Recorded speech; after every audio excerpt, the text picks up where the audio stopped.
তোমরা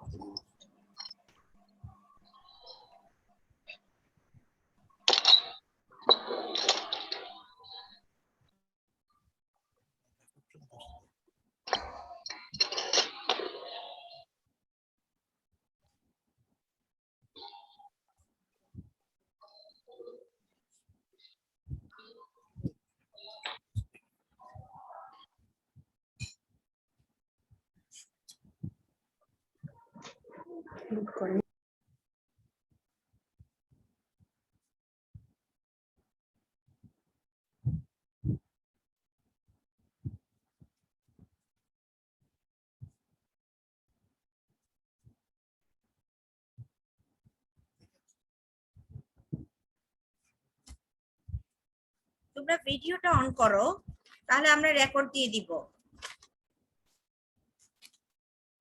তোমরা video on করো।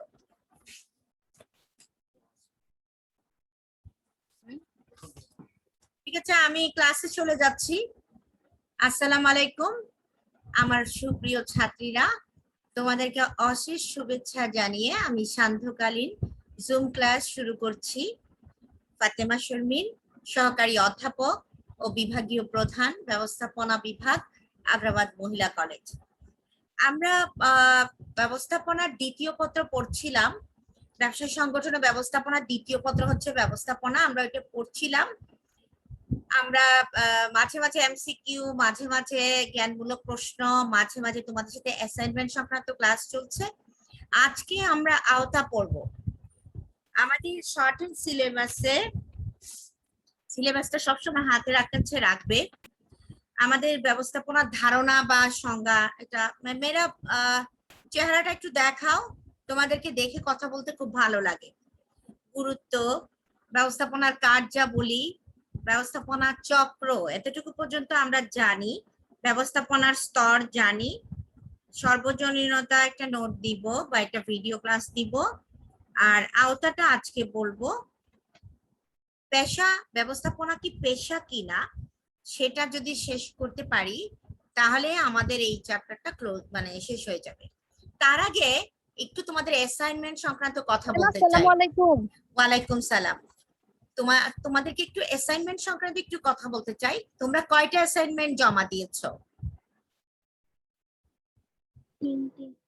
3টা না? হ্যাঁ, যারা জমা দাও নাই তারা যেদিন চতুর্থ অ্যাসাইনমেন্টটা জমা দেওয়ার ডেট আসবে তখন একসাথে দিয়ে দিবে। 1, 2 ইংরেজি একটা অ্যাসাইনমেন্ট চেঞ্জ হয়েছিল না? সেই অ্যাসাইনমেন্টটা অনেকে চেঞ্জ ছাড়া ম্যাডামদেরকে দিয়েছো। ম্যাডামরা আমাদেরকে ফোন করে বলছে যে অনেক মেয়ে যেই অ্যাসাইনমেন্টটা ওনারা চেয়েছে বা সরকারি নির্দেশনা মোতাবেক এসেছে চেঞ্জ হয়ে, সেটা যেন তোমরা দাও, সেকেন্ড টাইম হলেও যেন দিয়ে দাও। আমার গ্রুপেরও 1052 আর 1063 এই দুইটা মেয়ে ভুল করেছে। যারা কি আজকে ক্লাসে আছে? নেই। বর্ষা, তোমার রোল কত? সাউন্ড দাও, আনমিউট করো। ম্যাম 1071। 1071, আচ্ছা।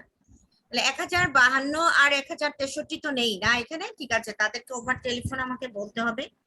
তো তোমরা কিন্তু তোমাদের অ্যাসাইনমেন্টটা রেডি করে রাখো, সো দ্যাট যেদিনই ডেট পড়বে তোমরা যেন হুলস্থুল না হয়, 12টার সময় গিয়ে কলেজে জমা দিয়ে দিতে পারো। আর দ্বিতীয় হচ্ছে, আমরা পড়াশোনা, আমাদের ক্লাস রুটিন ওয়াইজ হচ্ছে। সেই রুটিন ওয়াইজ ক্লাসে ব্যবসায়ী সংগঠন ও ব্যবস্থাপনা প্রথম পত্র ও দ্বিতীয় পত্র, এই দুটোর মধ্যে আমরা 4 জন ম্যাডাম ক্লাস নিচ্ছি। কারো যদি কোনো জিজ্ঞাসা থাকে, কোনো কোয়েরি থাকে, এই সাবজেক্ট নিয়ে কোনো টেনশন থাকে, তোমাদেরও সিলেবাস শর্ট এন্ড হয়ে গেছে। তো যেমন ব্যবস্থাপনার 2টো অধ্যায় আছে, একটা নীতি দিয়ে, একটা ধারণা দিয়ে। আমরা ধারণায় পরে যাব, আমাদের আরো 2-3টা ক্লাস হলে প্রথম চ্যাপ্টারটা শেষ হয়ে যাবে। তারপরে পরিকল্পনা আছে, সংগঠিতকরণ আছে, কর্মী সংস্থান আছে, নির্দেশনা আছে, নেতৃত্ব আছে, নিয়ন্ত্রণ আছে। ব্যবস্থাপনার কাজগুলো দিয়ে তোমাদের কিছু চ্যাপ্টার আছে। এটা আমরা আস্তে আস্তে পড়বো। আর বাই দিস টাইম যদি তারা অ্যাসাইনমেন্ট দেয়, এগুলা থেকে তোমরা করবে। তাহলে অ্যাসাইনমেন্ট খেলা করবে না। সেকেন্ড ইয়ারের অ্যাসাইনমেন্ট গুলা তোমরা তোমাদের যারা বড় আপু এবার পরীক্ষার্থী 21-এর, তাদের অ্যাসাইনমেন্ট গুলো একটু জরুরি ভিত্তিতে নেওয়া হবে হয়তো 11 তারিখ। এর পরে পরেই তোমাদের ডেট পড়বে, তোমরা গিয়ে অ্যাসাইনমেন্ট দিয়ে দিবে। লকডাউন 10 তারিখ খুলে গেলে তোমরা অনেকটাই 31 তারিখ পর্যন্ত এমনি শিক্ষা প্রতিষ্ঠান ছুটি ঘোষণা করা আছে, কিন্তু আমরা অ্যাসাইনমেন্ট নিয়ে নিব, সম্ভবত তোমাদেরকে ডেট দেওয়া হবে। ঠিক আছে, তাহলে তোমরা তোমাদের পড়াশোনাকে আপডেট রাখবে, সব সময় অ্যাসাইনমেন্ট তৈরি করে রাখবে। ম্যাম ডেট দিয়ে দিছে তো আমাদেরকে। দিছে কবে? আমি 12 তারিখ দিছে যে আমাদের ও। গ্রুপে। ও 12 তারিখ দিয়েছে? ও তাহলে আজকে আমি চেক ম্যাডাম। করি নাই তো, আজকে দিয়েছে না? না ম্যাম না, এটা গতকালকে। অনেক আগে দিচ্ছে। ও আচ্ছা আচ্ছা, তাহলে আমি এটা দেখতে হবে, আমার একটু ডেন্টের সমস্যা ছিল, আমি চেক করিনি হয়তো। ঠিক আছে, তাহলে তোমরা তো তাহলে অ্যাসাইনমেন্ট রেডি আছে, দিয়ে দিবে, তোমাদের কোনো সমস্যা নাই। নতুন অ্যাসাইনমেন্ট দিলে সেটা নিয়ে আসবা, ঠিক আছে? তো চলো আমরা আজকে ব্যবস্থাপনা, কথাটা তো অনেক ব্যাপক অর্থবহ, তাই না? ব্যবস্থাপনা অনেক বিশাল একটা ব্যাপার। আমি তোমাদেরকে বলেছি যে ব্যবস্থাপনা কিরকম সর্বজনীন, মানে এটা আজকে থেকে 2500 বছর পূর্বে তোমার গ্রিক দার্শনিক সক্রেটিস ব্যবস্থাপনাকে কি বলেছেন? সর্বজনীন। এবং ব্যবস্থাপনার গুরুত্ব অনুধাবন করতে পেরেছিলেন বলে তিনি ব্যবস্থাপনাকে, হ্যাঁ, সেই সময় ব্যবস্থাপনার গুরুত্ব বা আওতাটা তিনি তুলে ধরেছিলেন। প্রাচীনকাল থেকেই তো ব্যবস্থাপনা আছে, কিন্তু সেটা কিভাবে আছে, কোন পর্যায়ে, কোন দৃষ্টিভঙ্গি থেকে এটাকে বর্ণনা করতে হবে, এটা সবাই জানতো না, কিন্তু সক্রেটিস সেই যুগেই ব্যবস্থাপনার আওতাটা বলেছেন। তো আমরা আওতা বা ক্ষেত্র বা বিষয়বস্তু বা পরিধিটা আজকে বলবো। আমরা জানি একটা প্রতিষ্ঠান যখন তৈরি হয়, সেই প্রতিষ্ঠান, সংগঠন বা প্রতিষ্ঠানটা যখন তৈরি হয়, তার মধ্যেও ব্যবস্থাপনার আওতাটা রয়েছে। কিরকম? পারিবারিক ক্ষেত্রে ব্যবস্থাপনার আওতা রয়েছে, তোমার সামাজিক বা রাজনৈতিক সংগঠনেও ব্যবস্থাপনা থাকবে, ব্যবসায় প্রতিষ্ঠানেও ব্যবস্থাপনা আছে, রাষ্ট্রীয় পর্যায়েও ব্যবস্থাপনার গুরুত্ব অস্বীকার করা যাবে না, এবং আন্তর্জাতিক পর্যায়েও ব্যবস্থাপনা আছে। তাহলে আমরা বুঝলাম কি, তুমি যদি প্রথমেই যদি বর্ণনা করো যে প্রাতিষ্ঠানিক বা সাংগঠনিক দিক থেকে যদি ব্যবস্থাপনার আওতাটাকে আমরা চিন্তা করি, তাহলে আমরা দেখি কি এটা পরিবারে আছে, সামাজিক রাজনৈতিক সংগঠনে আছে, এটা তোমার ব্যবসায়ী সংগঠনে আছে, এটা তোমার রাজনৈতিক সংগঠনে আছে, এটা তোমার রাষ্ট্রীয় পর্যায়ে আছে, এবং সর্বোপরি এটা আন্তর্জাতিক পর্যায়েও ব্যবস্থাপনা আছে। অর্থাৎ সব জায়গায় ব্যবস্থাপনা কথাটা কি? ব্যবস্থাপনা আছে আছে বলছি, এটা আবার একটু বলি। ব্যবস্থাপনা হচ্ছে লক্ষ্য অর্জনের প্রক্রিয়া। ম্যানেজমেন্ট টেকফুলি, মানুষকে কৌশলের সাথে ব্যবহার করে লক্ষ্য অর্জন করা, সুষ্ঠুভাবে লক্ষ্য অর্জন করাই হচ্ছে ব্যবস্থাপনা। সেই লক্ষ্য অর্জন করতে গেলে আমরা দেখি সেই ব্যবস্থাপনার ক্ষেত্রে কিছু সম্পদ আছে, সেই সম্পদকে আমরা কাজে লাগাই, মানবীয় সম্পদ এবং অমানবীয় সম্পদ, এবং কিছু কাজ আছে যেটা পরিকল্পনা, সংগঠন, কর্মী সংস্থান, তাই না? মনে আছে? পরিকল্পনা, সংগঠন, কর্মী সংস্থান, তারপরটা কি দেখি মনে থাকলে বলো। নির্দেশনা, তারপর পেশনা দান, ইয়েস, দেন সমন্বয় কর্মী সাধন। সংস্থান, প্রথম তো কর্মী সংস্থান থার্ড কাজ। প্রথমে পরিকল্পনা করে ফেলতে হবে, তারপরে সংগঠিত হতে হবে, তারপরে কর্মী সংস্থান করতে হবে, তারপরে কর্মীদেরকে নির্দেশ প্রদান করতে হবে, তারপরে কর্মীরা যদি সঠিকভাবে কাজে মন না দেয় বা দিতে পারে, স্বতঃস্ফূর্তভাবে কাজ করতে, তাদেরকে মোটিভেট করতে হবে, যেটাকে প্রেরণা বলে। তারপরে প্রত্যেক কাজ, বিভাগ এবং লক্ষ্যের সাথে প্রত্যেক কাজের বিভাগের সমন্বয় সাধন করতে হবে, সেটাকে ইংরেজিতে বলে কোঅর্ডিনেশন, বাংলায় বলে সমন্বয় সাধন। সর্বোপরি পরিকল্পনা মোতাবেক যাতে কার্য সম্পাদন করা যায় তাকে বলা হয় নিয়ন্ত্রণ। পরিকল্পনা মোতাবেক কার্য সম্পাদন হচ্ছে কিনা সেটা তদারক করাই হচ্ছে নিয়ন্ত্রণ। সর্বশেষ কাজ হচ্ছে নিয়ন্ত্রণ। তাহলে এই কাজগুলোর মাধ্যমে আমরা কি করি? লক্ষ্য অর্জন করি। তার আগে আমরা বলেছি কি প্রতিষ্ঠানে কিছু 6M কিছু সম্পদ বা উপকরণ আছে। 6M কি কি? Man, machine, material, money, method and market. তাহলে মানুষ কি করে? এই যন্ত্রপাতি, কাঁচামাল এগুলোকে কাজে লাগিয়ে এই প্রক্রিয়ায়, যে প্রক্রিয়াটা বললাম এখন কাজগুলো, সেই প্রক্রিয়ায় যখন লক্ষ্য অর্জন করে তখন বলা হয় এখানে সুষ্ঠু ব্যবস্থাপনা আছে। তাহলে আজকে আমরা পড়ছি কি ব্যবস্থাপনার আওতা, যেটাকে ইংরেজিতে বলে স্কোপ অফ ম্যানেজমেন্ট। ব্যবস্থাপনার আওতা বা পরিধি যদি আমি 5-6 ভাগে ভাগ করে বলতে পারি, তোমাদের বইয়েও আছে, কিন্তু আমরা বুঝিয়ে বলতে হলে ক্লাস নিতে হয়। সাংগঠনিক, প্রাতিষ্ঠানিক বা সাংগঠনিক দিক হতে ব্যবস্থাপনার আওতা যদি বর্ণনা করি, আমরা দেখি যে পরিবারে আছে, হ্যাঁ, সামাজিক সংগঠনে আছে, তারপরে তোমার রাষ্ট্রীয় বা রাজনৈতিক দলে আছে, তারপরে তোমার রাষ্ট্রীয় পর্যায়ে আছে, তোমার ব্যবসা প্রতিষ্ঠানে আছে, আন্তর্জাতিক পর্যায়েও ব্যবস্থাপনা আছে, থাকতে হবে।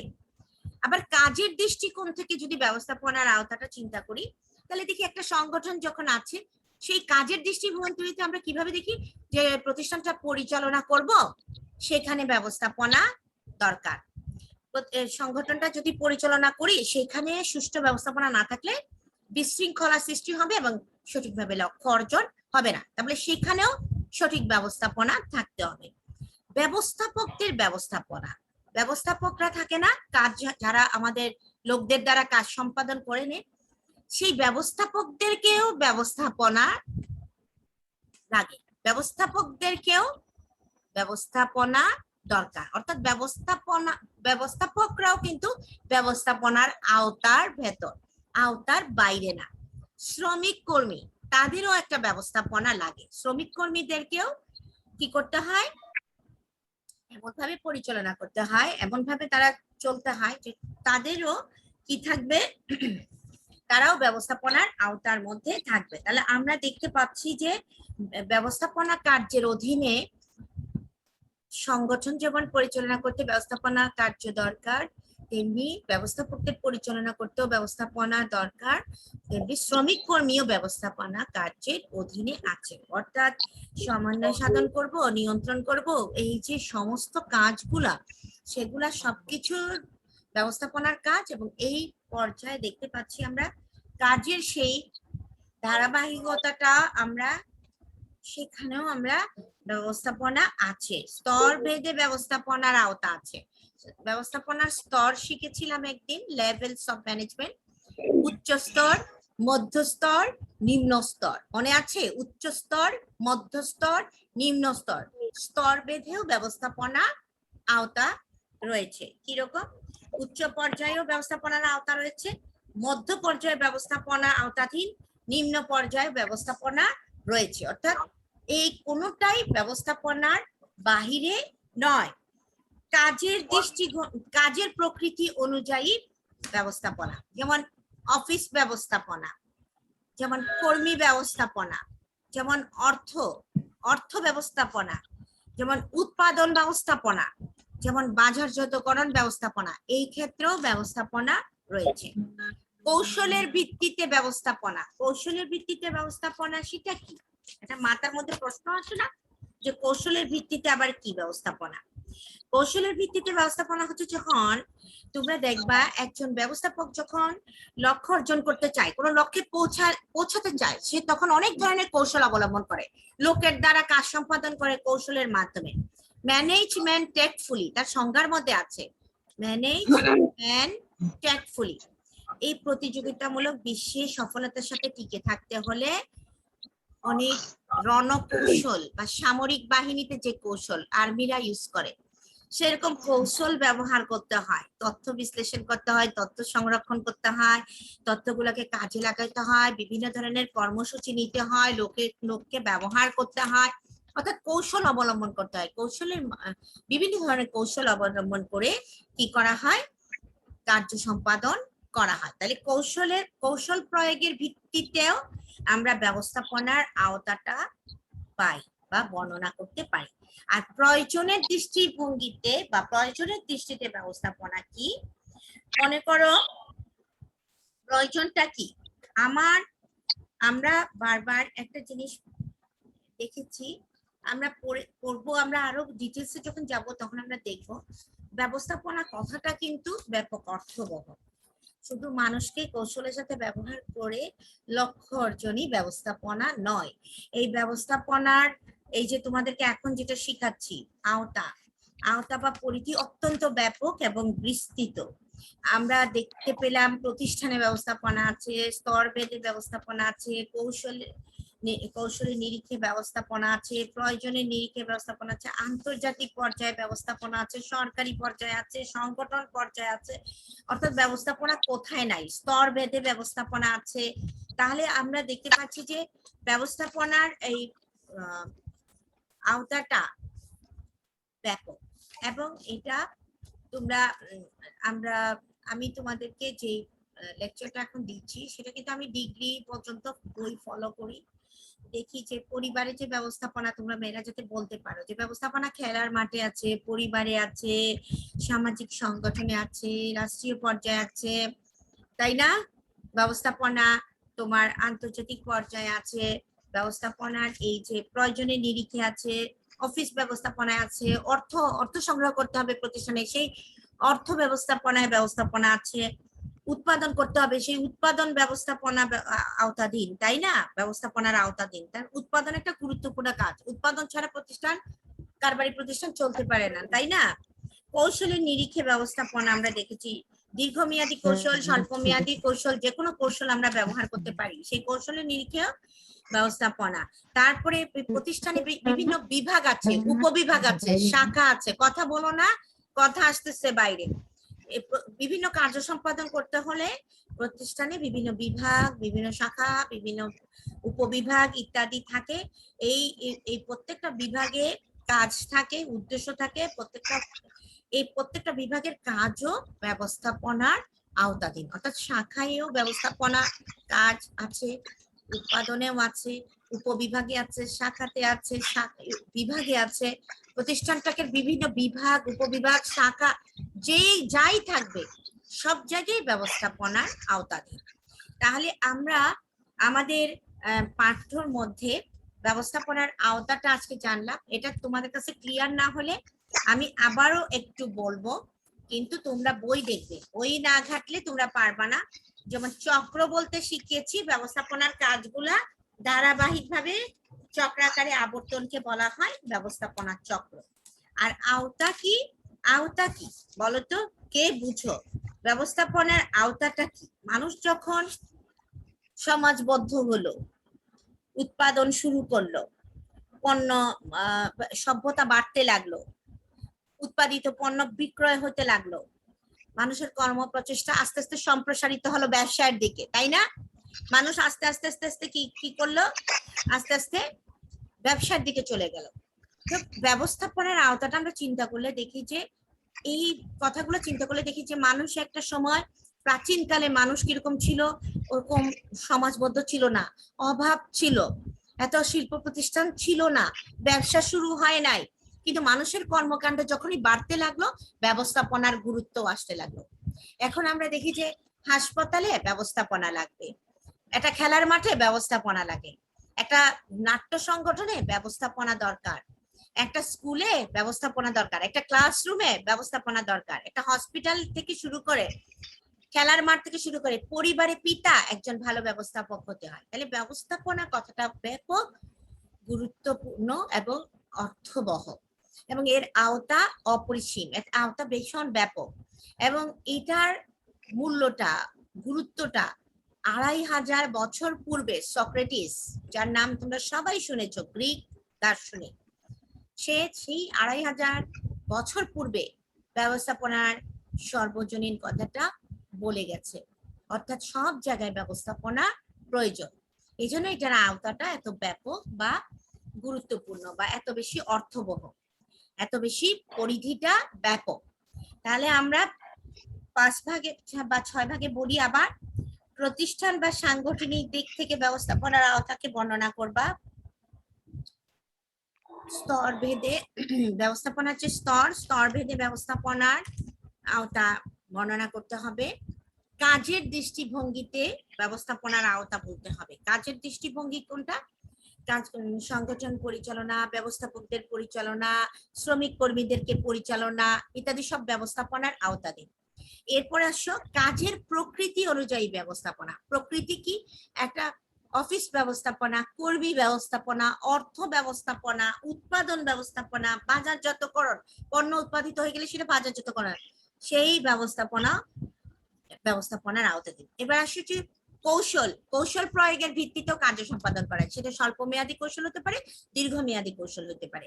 অর্থাৎ প্রতিষ্ঠানে একটা কৌশলের মাধ্যমে কার্য আদায় করে নিতে হয়। প্রতিষ্ঠানের যিনি ব্যবস্থাপক তিনি কৌশল প্রয়োগের মাধ্যমে, সেটা রণকৌশল হতে পারে, সেটা প্রতিষ্ঠান ভেদে বিভিন্ন ধরনের স্বল্প মেয়াদী দীর্ঘমেয়াদী কৌশল অ্যাপ্লাই করেও কিন্তু কার্য আদায় করে নেয়। এটাও ব্যবস্থাপনার আওতাধীন বিষয়। আর লাস্ট বলেছি কি প্রয়োজনের দৃষ্টিতে ব্যবস্থাপনা। একটা প্রতিষ্ঠানের শাখা থাকে, বিভাগ থাকে, উপবিভাগ থাকে, এই প্রত্যেক কিছুতেই ব্যবস্থাপনা, এই প্রত্যেকটা বিভাগ শাখা ব্যবস্থাপনার আওতাধীন। প্রত্যেক জায়গায় ব্যবস্থাপনা দরকার এবং এই আওতার মধ্যেই এগুলা পড়ে। তাহলে আমরা আজকে যতটুকু পড়েছি, তোমরা যদি না বুঝো তোমরা আগে একবার রিডিং করবা তোমাদের বইতে, তারপর এটা মনে মনে চিন্তা করবা যে ব্যবস্থাপনা কথাটা কি। লক্ষ্য অর্জনের প্রক্রিয়া, লক্ষ্য থাকবে প্রতিষ্ঠানে, সেই লক্ষ্যে পৌঁছাতে হলে ব্যবস্থাপনা লাগবে।